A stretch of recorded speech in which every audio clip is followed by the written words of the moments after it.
1300 दिन और 3.5 साल हो गए हैं जब से पाकिस्तान ने आखिरी बार होम सरफेस पे कोई भी टेस्ट मैच जीता हो। और यहां मैं सीरीज की बात नहीं कर रहा हूं, एक सिंगल टेस्ट मैच की। पाकिस्तान ने पिछले 3.5 साल में होम में 9 टेस्ट मैचेस खेले हैं, जिसमें से वो 5 हारे हैं और 4 ड्रॉ रहे हैं। पाकिस्तान के अलावा कोई भी टीम एटलीस्ट 3 मैचेस जरूर जीती है इस ड्यूरेशन में, मगर पाकिस्तान एक टेस्ट मैच भी नहीं जीत पाया। यहां मैं अफगानिस्तान और आयरलैंड को इंक्लूड नहीं कर रहा, क्योंकि अफगानिस्तान के पास तो कोई होम ग्राउंड है ही नहीं और आयरलैंड ने अभी बहुत कम टेस्ट मैचेस खेले हैं, तो उनको इस कंपैरिजन में लाना सही नहीं होगा। लेकिन जो टीम्स पहले से टेस्ट क्रिकेट खेलती आ रही है, जिन्होंने ज्यादा क्रिकेट खेला, उसमें पाकिस्तान इकलौती ऐसी टीम है जिसने एक भी टेस्ट मैच नहीं जीता। जहां पे इंडिया, इंग्लैंड, ऑस्ट्रेलिया सब ने 12-12, 13-13 टेस्ट मैचेस जीते हैं, वहीं श्रीलंका, साउथ अफ्रीका, इन सब ने भी 7-7 टेस्ट मैचेस जीते हैं।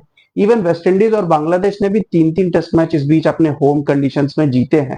लेकिन पाकिस्तान की टेस्ट क्रिकेट इतनी नीचे है कि वो होम में कुछ भी नहीं जीते। और ऐसा नहीं कि अवे वो कोई बहुत ज्यादा बेहतरीन परफॉर्मेंस दे रहे हैं, अवे भी वो हार ही रहे हैं। हाँ, अवे में कुछ विक्ट्रीज आई हैं, वो बांग्लादेश, श्रीलंका, वेस्ट इंडीज में एक आध टेस्ट मैच उन्होंने जीता है, मगर nothing substantial to report about.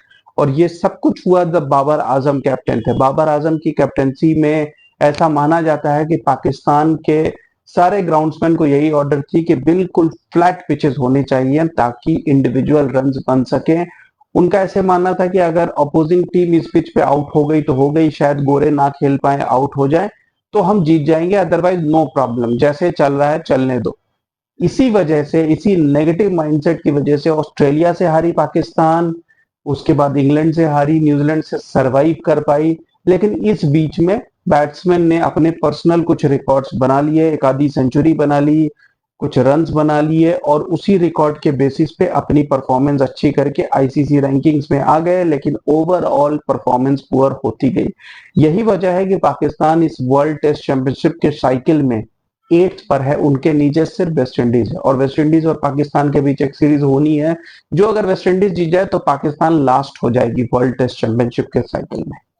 पिछले वर्ल्ड कप के टाइम पर यही बातचीत चल रही थी, जहां पे बासित अली और कुछ पाकिस्तान के एक्स क्रिकेटर्स ये बात कर रहे थे कि इस बार वर्ल्ड टेस्ट चैंपियनशिप में टॉप 5, टॉप 4 तक आने की कोशिश करनी चाहिए पाकिस्तान को। लेकिन शान मसूद बढ़ चढ़कर बातें कर रहे थे कि हम तो फाइनल खेलना चाहते हैं, अगले 9 में से हम 7-8 टेस्ट मैचेस जीत के फाइनल खेलना चाहते हैं। पहले मेरे ख्याल से एक छोटे छोटे स्टेप्स लेने होंगे पाकिस्तान को, बेबी स्टेप्स रिकवर करने के लिए, क्योंकि इस वक्त ये टीम इतनी ज्यादा नीचे गिर चुकी है कि इस टाइम पे वो इस तरीके के बड़े एम रखने से कोई फायदा नहीं है।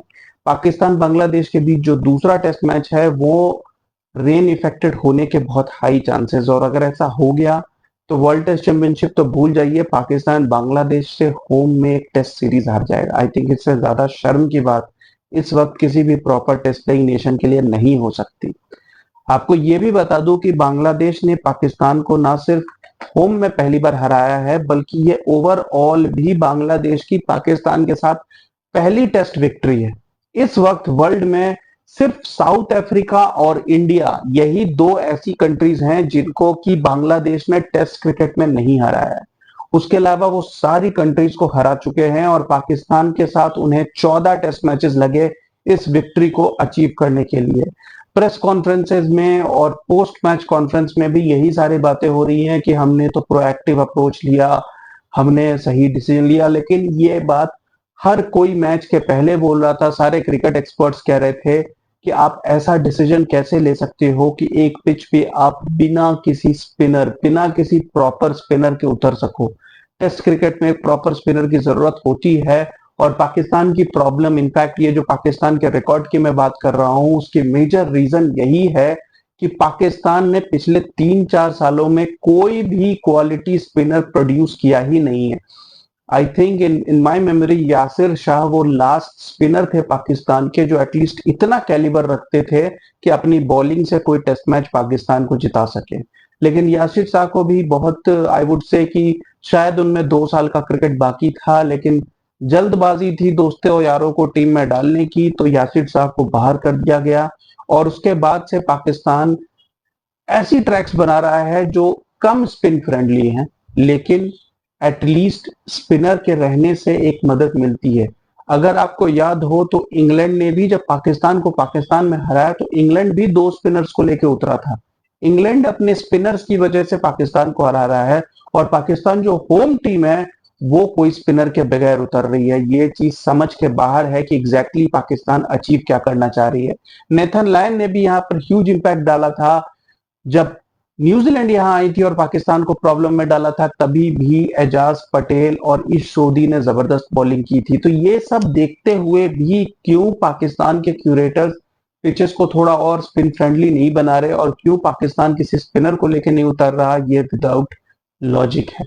इस पिच पे भी जो घास थी उसे देख के कुछ क्रिकेट एक्सपर्ट्स ने कहा था कि ये डेड ग्रास है, ये अभी दिखने में ऐसी लग रही है लेकिन इस मौसम में जहां इतनी बारिश हो रही है इवेंचुअली ये थोड़ी देर के लिए आपको दिखेगा लेकिन डे 2 डे 3 से फास्ट बॉलर्स का इम्पैक्ट खत्म हो जाएगा। लेकिन ये सब बातें जानते हुए भी आई थिंक ओवर कॉन्फिडेंस है पाकिस्तान को अपने फास्ट बॉलर्स के ऊपर। उनको ऐसा लगता है कि शाहीन शाह अफरीदी अनप्लेएबल है, उन्हें ऐसा लगता है कि नसीम शाह से फास्ट बॉलर कोई नहीं है, जबकि ये सारी बातें बकवास है।